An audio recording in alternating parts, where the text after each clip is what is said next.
So, today we're going to talk about Sanatan Dharma. Now, you probably know it as Hinduism, but we're going to peel back the layers and look at it as it was originally understood, not just as a religion, but it's something way deeper, an eternal way of life. Let's dive in. All right, let's just jump right in with a big question. Most of us, when we think about major faiths, we think of a founder, right? A prophet, a single person, a specific point in time where it all began. Sanatan Dharma just completely challenges that whole idea right from the get-go. And that question? It leads us right into our first big idea here. For those who follow this path, it isn't seen as a religion like you might think of one. It's seen as something much more fundamental, something woven into the very fabric of life. And when you put them side by side, the differences are, well, they're huge. On one hand, you have Sanatan Dharma, this eternal way of life, super focused on your own personal spiritual journey, with this core belief that there are many, many paths to the same truth. And that's pretty different from the model we might be more familiar with: one founder, one central dogma, and one single path you're supposed to follow. This flexibility is absolutely key to understanding it. Okay, so you're probably wondering, what's with the name Hinduism then? Well, that was a name given mostly by outsiders, people from outside the Indus Valley, to describe the traditions they saw there.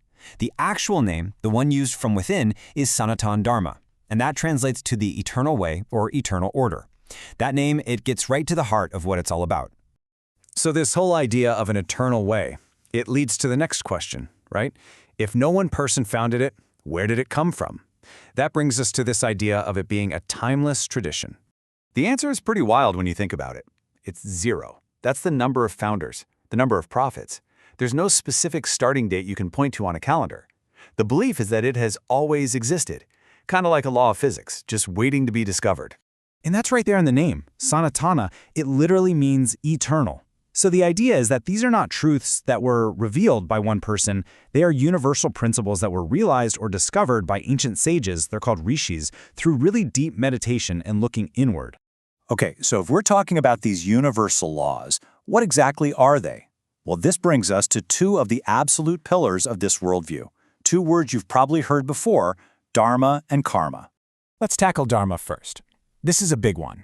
At its very heart, dharma is the underlying order of the entire universe. You can think of it as the natural law that keeps everything humming along, everything in balance, from the way the planets orbit the sun to the right way for a person to act. And honestly, this is probably the best way to get it. If the universe is a giant computer, dharma is its operating system. It's the base code that makes sure everything functions the way it's supposed to. So it's not a list of do's and don'ts, it's the very principle of order itself. So if dharma is the system, then karma? Well, karma is how you, the user, interact with it. It's the universal law of cause and effect.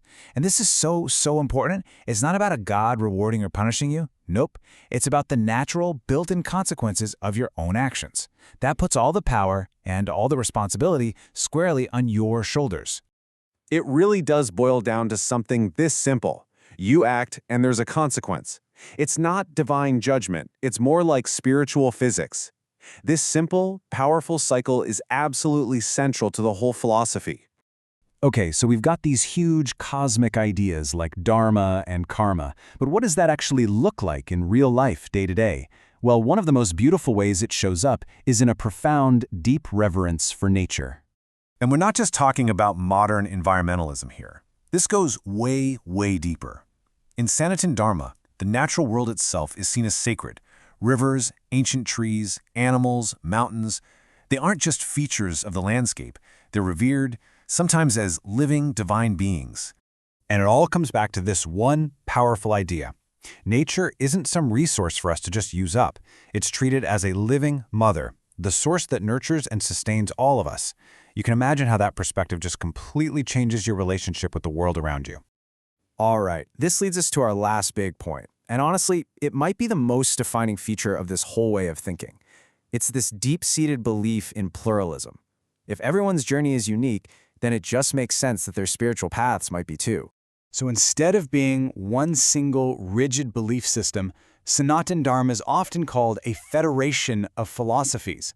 Think of it like a giant tent with enough room for an incredible diversity of beliefs and practices.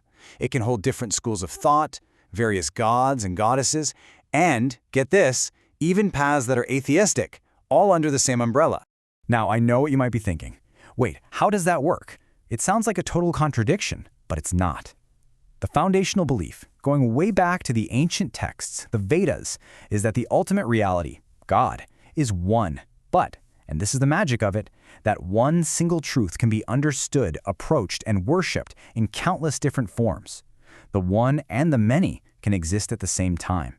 So we're going to leave you with this final thought to chew on. How does it change a society or a person or a worldview to believe that there isn't just one single right way, but that there are a multitude of valid paths all leading to the same ultimate reality?